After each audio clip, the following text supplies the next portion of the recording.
네, 오늘 제목 다 같이 한번 읽어보겠습니다. 시작. 어떻게 된 거지? 예수님의 거절. 옆에 분한테 시작. 어떻게 된 거지? 예수님의 예수님의 거절. 네. 여러분, 제가 질문 하나 하겠습니다.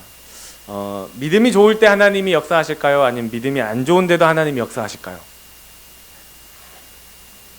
안 좋은데도 역사하신다. 네, 믿음이 좋을 때 또 역사하신다. 이렇게, 네. 자, 흔히들 이런 기초적인 질문에 믿음이 없는데 역사하시는 거죠. 질문에 애매모호하게 이제 답을 할 때가 참 많습니다. 근데 우리는 이런 지식들을 알고 있음에도 문제는 정작 내 삶에 이런 문제가 탁 터지면 나는 믿음이 별로 없으니 하나님 내 기도 안 들어주시겠지 라고 생각한단 말이에요. 이런 것들 때문에 그리스도인들이 참 많이 힘들어요. 자기의 정체성, 그것에 대해서 자기가 어느 정도 신앙을 자기 스스로 평가를 하면서 그 하나님에 대해 자기 이미지 부여를 다 해버려요. 여러분, 이 질문에 대한 답은 어디 있습니까? 역시나 우리의 답은 성경에 있습니다. 어디 있다고요? 옆에 분한테 이야기해 주세요. 우리의 답은 성경에 있습니다. 시작. 네, 성경이에요. 성경은 우리 답이에요. 네. 오늘 본문에 등장하는 수로보니게 여인이 있어요. 이 수로보니게는 시리아와 페니키아의 합성.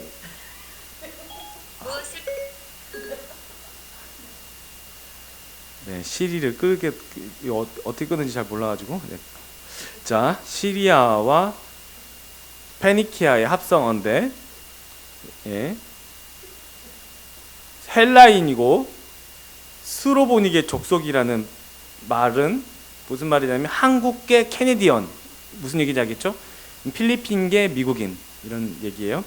그러니까 지금 이제 자기 시민은 이제 그리스 시민인데 수로보니게 시리아와 페니키아의 출신이라는 거예요. 네. 자, 그래서 이 유대 율법에 따라 살고 있지 않은 이방 여인이라는 것을 우리가 금방 알 수 있습니다. 이런 여자에게 심각한 고민과 걱정이 하나 있어요. 그건 뭐냐면 자신의 어린 딸이 더러운 귀신에, 무서운 귀신에 들렸기 때문이라고 성경은 기록합니다. 굉장히 이 귀신이 들렸는데 무서운 짓을 하다는 거죠. 더러운 짓을 한다는 거죠. 우리가 안다는 이 더럽다라는 말은 이제 한글 성경으로 무슨 얼굴에 막 뭐 이상한 짓을 하나 이렇게 생각하는데, 흉악한, 추접한, 뭐 생각할수록 아주 그냥 난잡한, 이런 뜻이에요. 감히 사람이 할 수 없는 일을 하고 있다는 거예요. 그러니까 굉장히 지금 엄마가 힘들어해요. 정신에 이상이 생겼어요. 그리스 여인이기 때문에 그 나라의 수많은 신들을 섬겼을 거예요. 그렇죠? 뭐 하늘, 바다, 별, 해, 물, 벌레, 뭐 무슨 그리고 알지 못하는 신들까지도 섬겼다고 하잖아요. 그런 신들에게 정성을 다했지만 별 효과를 보지 못해요. 백방으로 노력을 했지만 차도도 없고 오히려 증세가 심해지는 걸 보면서 엄마로서 안타까움과 또 엄마로서 아픔을 느낄 수가 있습니다. 이런 그녀가 예수님에 대한 소문을 듣게 돼요.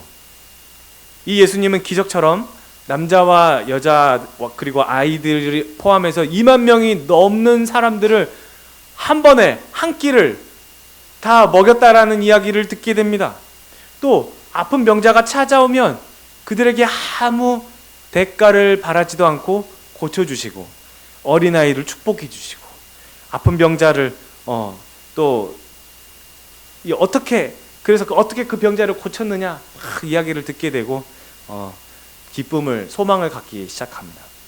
마침 예수님이 드로 지방으로 가서 한 집에 아무도 모르게 숨으셨어요.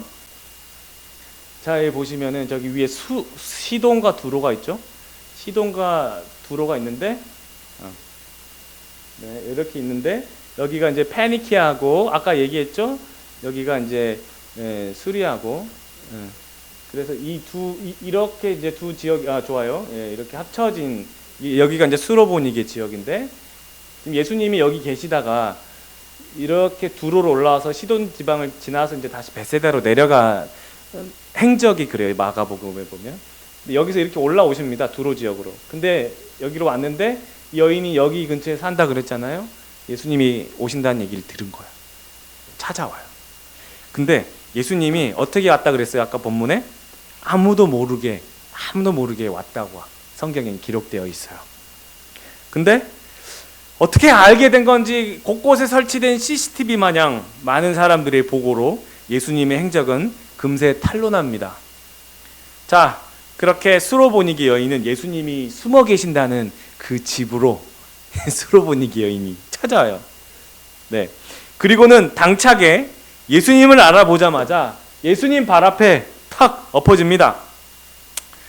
자, 엎드렸다는 말의 의미는 굳이 설명을 하지 않아도 잘 아실 겁니다. 예수님 발 앞에 엎드렸어요. 그리고 다짜고짜 자기 딸에게서 귀신을 쫓아내 주시기를 구하는 거예요. 주님, 내 딸이 흉악한 더러운 귀신에 들렸습니다. 쫓아내 주십시오. 이 마태복음 15장인가에도 나와요. 똑같은 내용이. 아니, 그렇게 했더니 자비롭고 은혜롭고 사랑이 풍성하신 예수님이 다짜고짜 거절을 해버립니다. 왜 거절하셨을까요? 찾아왔는데 다른 병자들은 묻지도 따지지도 않고 고쳐주셔놓고서는 이 여인은 한마디 듣자마자 거절하셨어요. 이 여인이 수로보니게 여인이라서 그닥 여러분 와닿지 않습니까? 여러분이라면 어땠을까요? 여러분 전지적 참견 시점으로 여러분이라면, 아니 여기 왜 한국 여인? 너 집에 가, 너 한국 사람이니까. 예수님이 이렇게 국가별로 취사 선택하시고 거절하신 걸까요? 예수님이 진짜 국가 때문에 그렇게 취사 선택을 하셨을까요? 그건 아닐 거예요. 예수님이 보시고 싶으신 것은 그 사람의 국적이 아니에요.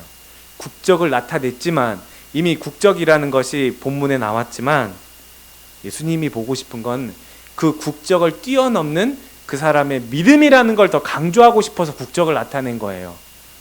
이 여인의 부탁을 단 한 한마디에 거절하셨던 이유도 믿음 때문이에요. 그렇다면 그 다음 장면이 궁금해져요. 주님은 이 여인의 어떤 믿음을 보고 싶어 하셨을까요? 29절 다 같이 시작. 예수께서 이르시되 이 말을 하였으니 돌아가라. 예수님의 사절, 사양, 거절의 이유, 이 말을 했다고 하는데 그 말을 듣고 싶어 하셨던 거예요.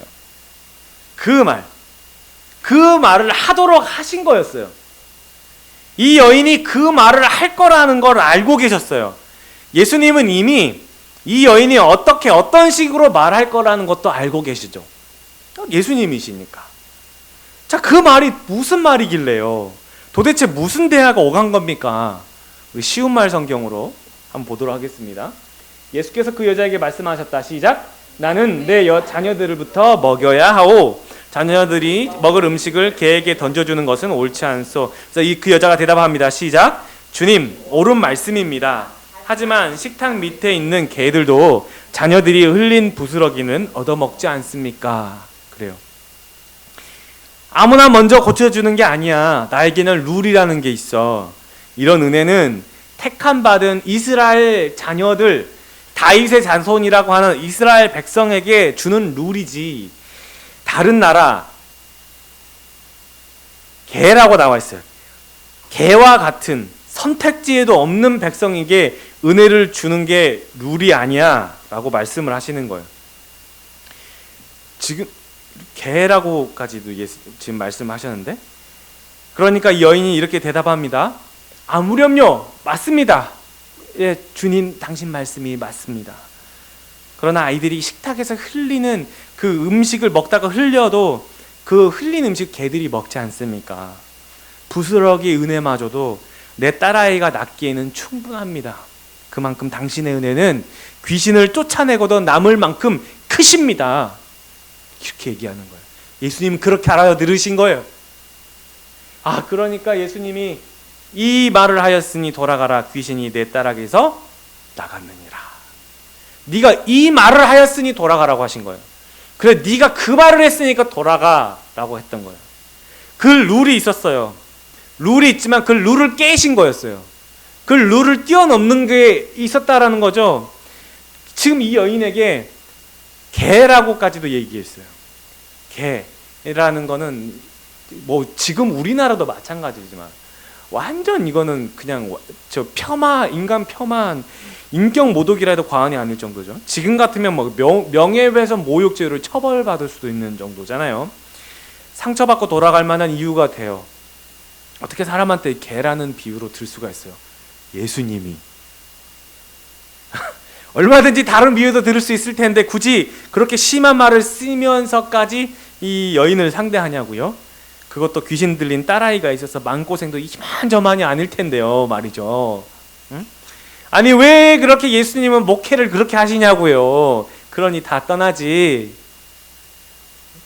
아니 먼저 위로를 하시고 좀 격려를 좀 이렇게 하시면서 아이고 그러시냐고, 아이고 아이 때문에 고생 좀 했겠다고, 귀신 들리셨냐고, 아이고 귀신 들린 지는 얼마나 됐냐고, 아이고 그간 마음고생이 이만저만이 아니었겠다고, 어떻게 좀 치료는 좀 받아봤냐고, 오는데 좀 이렇게 별 불편은 없었냐고, 얼마나 걸렸냐고, 아이고 지금 많이 배가 고팠겠다고, 이 근처에 좀 상점은 들렸냐고, 뭔가 좀 이렇게 좀 따뜻한 분위기를 만들면서 이렇게 상담하다시피 주님을 따르는 제자가 좀 그래야지 이렇게 더 늘지 않겠습니까? 여러분, 주님을 따르는데 필요한 건 믿음 하나밖에 없음을 말씀합니다. 아무리 좋은 말, 좋은 이야기를 해줘도요, 인간적으로는 따를 수 있어도 자기 십자가를 지고 주님을 따르진 않아요. 어려운 일 생길 때 떠나버립니다. 요한복음 6장에 너희도 가려느냐? You don't wanna go away also, do you? 너희들은 떠나지는 않을 거지, 그치? 이 얘기예요. 여러분, 아무리 좋은 말, 좋은 이야기를 해도요, 자기 십자가를 못 질 사람은 떠나게 돼 있어요. 주님은 안 잡아요. 우리가 보기에는 어떻게 해야든지 좀 주님을 따르는 제자 하나를 더 만들어야 될 판인데, 주님 그렇게 하지 않아요. 예수님은 이 정도로 심각하고 진중하게 믿음에 대해서 말씀하고 있는 거예요. 지금 이 상황이 내 심기를 매우 불편하게 하고 내 자아가 무너지는 듯한 그런 경험을 하게 한다 하더라도, 심지어 개라는 그런 말을 써가면서까지 그 여인을 상대한다 하더라도 내가 바라볼 분은 오직 예수밖에 없음을 보여주시는 거예요. 그리고 그 예수밖에 없음을 예수님도 듣고 싶어 하시는 거예요. 이게 우리의 고백이지요. 우리의 고백은 이거 말고는 없어요. 예수님의 사역에도 룰이 있어요. 그러나 그렇게 정한 룰에도 예외적인 익스프레스 카드가 있다는 거예요. 그게 바로 믿음이네요. 제가 에버랜드를 갔다 와봤더니 1시간 동안 이렇게 줄을 섰는데 옆에 갑자기 사람이 쑥 줄도 안 서고 싹 들어가 버리는 거예요. 그리고 내 앞에서 이미 놀이기구를 타고 놀아, 그리고 나와. 나는 아직도 줄 서고 있는데 하고 봤더니 돈 더 주고 익스프레스라는 게 있다는 걸 뒤늦게 알게 됐습니다.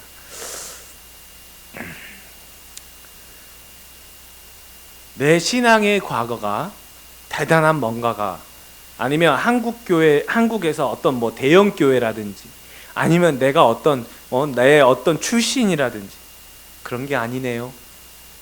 그런 게 전혀 통하지 않네요. 주님은 처음부터 이 여인의 중심을 알고 계세요.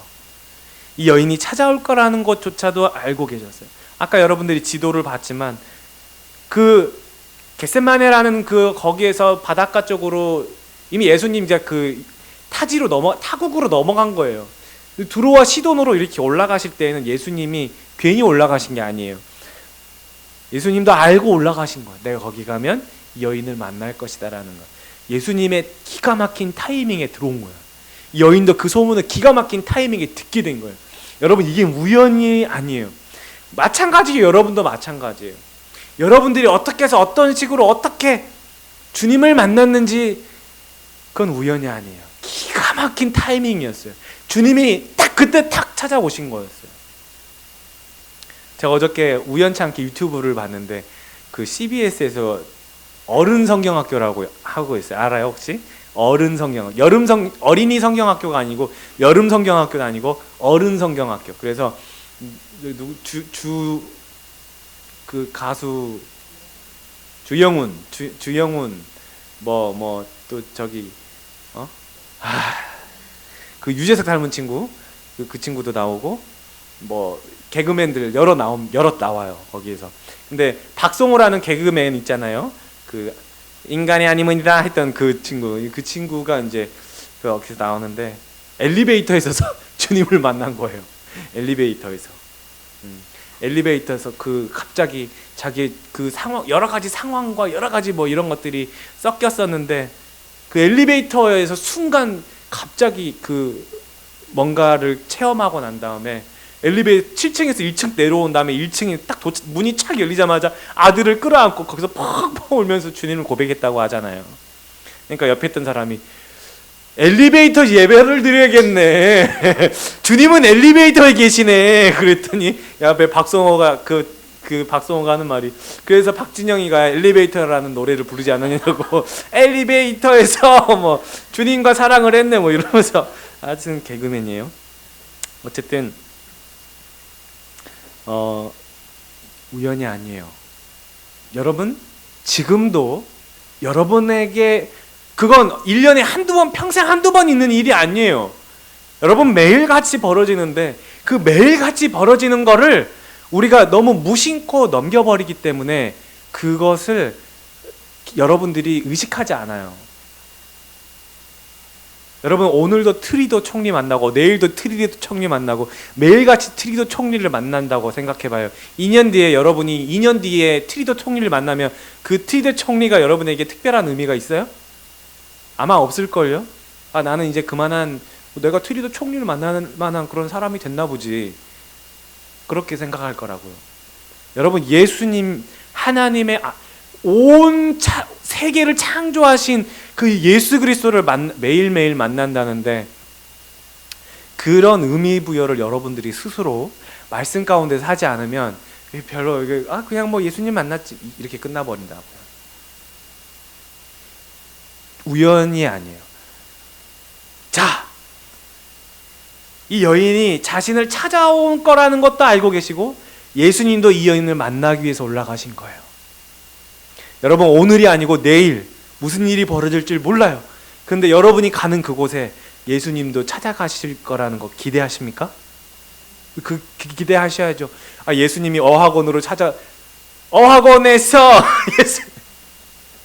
아무도 몰라요.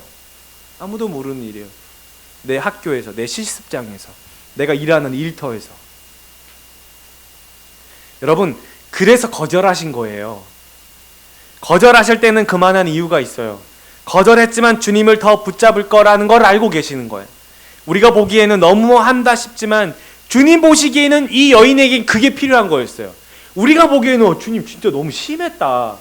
근데 주님이 보시기엔 그게 필요한 거예요. 그럼 맞는 거예요. 그죠? 이 여인이 신앙생활을 했는지 믿음 생활을 했는지 얼마나 오래 믿었는지 아는 바가 전혀 없습니다. 오히려 선택받지 못한 이방 여인이라고만 나와요. 오직 지금 내 앞에 계신 예수님을 붙잡고 있느냐에만 집중하고 있어요. 네, 맞습니다. 성경은 그것만 보고 있는 거예요. 여러분의 관심사를 모아서 지금 이 여인 앞에 계신 예수님 앞에 여러분의 모든 관심과 집중을 다 놓기를 원하는 거예요. 지금 여러분이 갖고 있는, 여러분이 지금 보고 있는 이 그림, 그 여인 앞에 계신 예수님이에요. 근데 이 여인이 누구냐? 바로 여러분이에요. 내가 지금 무릎 꿇고 내 앞에 계신 예수님을 바라보는 거예요.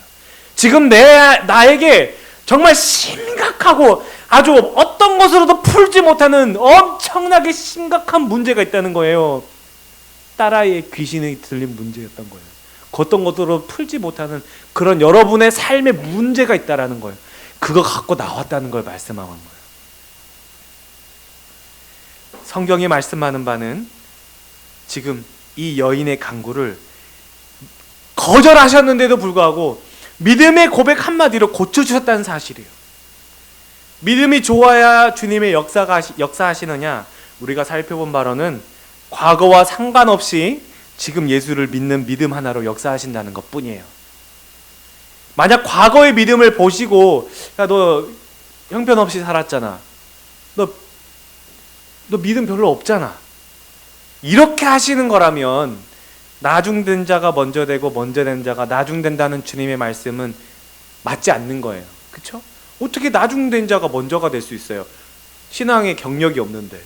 그죠? 신앙의 이력이 없잖아요. 누구는 40년 믿고 누구는 60세까지 그냥 살다가 이제 뒤늦게 회심하고 그러면 10년밖에 뭐 20년밖에 못 믿고 뭐 그렇게 그게 아니라는 거잖아요. 십자가에 달린 강도 중 한 사람은 예수님께 고백 한마디에 바로 구원받았어요. 여러분, 과거의 신앙이 중요한 게 아니고 지금 내 앞에 계신 예수님이에요. 내 앞에 계신 예수님. 예배당에서만 계신 예수님이 아니고 여러분의 일터에 계신 예수님, 여러분의 자녀와 함께 계신 예수님, 여러분의 학원에 계신 예수님. 내가 거절해도 너 믿을 수 있니? 지금 예수를 붙들 수 있겠니? 지금 이 삶이 너의 십자가라 해도 따를 수 있겠니? 묻고 계시는 거예요. 거절이 마음은 아파도 거절을 통해서 하실 일이 있다는 걸 여러분 기억했으면 좋겠어요. 여러분 30절 시작. 여자가 집에 돌아가 본즉 아이가 침상에 누웠고 귀신이 나갔더라. 여러분 나름대로 고민이 있을 수 있고 또 힘든 상황이 있을 수도 있고 또 그냥 지금 마냥 즐거운 시간이 있을 수도 있을 겁니다. 그러나 우리 주님은 승낙이 아니라 거절일 수도 있어요. 여러분이 그렇게 준비했던 것들 승낙이 아니고 거절일 수도 있어요. 네, 거절 이후에 은혜 베푸실 작정이 있다는 걸 여러분 꼭 기억했으면 좋겠어요. 그게 끝이 아니에요. 무엇 때문에? 여러분의 믿음 때문에. 그거 달아보시려고. 그거 내가 이거 거절해도 네가 나에게 더 붙들 거라는 걸 내가 알기 때문에 거절하는 거예요. 여러분 힘내십시오. 주님이 거절하지 않고 바로 여러분에게 큰 은혜를 베푸실 수도 있어요. 그런데 만에 하나 거절한다 하더라도 그 이후에 하나님이 베푸실 은혜가 있기 때문에 우리는 소망이 있는 거예요. 예수 안에서 견디고 인내하면 주님이 갚으십니다.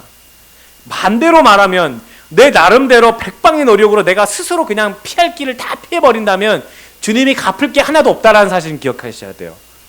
주님이 갚을 게 하나도 없어요. 주님이 줄 게 하나도 없는 거예요. 네가 다 했잖아. 네가 다 해서 지금까지 왔잖아. 주님이 높여줄 자리가 하나도 없는 거예요. 근데 여러분 주님이 원하시는 그 자리 여전히 낮은 자리고 여전히 변변치 않은 지금의 그 자리라 하더라도 주님이 그 자리에 머물게 하셨다면 그 자리에서 견디고 인내한다면 앞으로의 먼 미래가 지금 보이지 않는다고 하더라도 주님께 기도하고 그 자리에 머물러 있다면 주님이 그 자리에 예비해 놓으시는 거예요. 높여줄 자리가 있는 거예요. 그 자리를 소망하고 갈 수 있는 거예요. 신앙이에요. 믿음이에요. 이 시간 저와 여러분의 지금 믿음의 고백을 듣고 싶어 합니다. 거절한다 해도 주님을 붙잡겠습니다. 희생이 따른다 해도 주님을 사랑했습니다. 이렇게 고백하는 그런 귀한 에베네셀의 모든 성도님들 되시기를 예수님의 이름으로 축원합니다.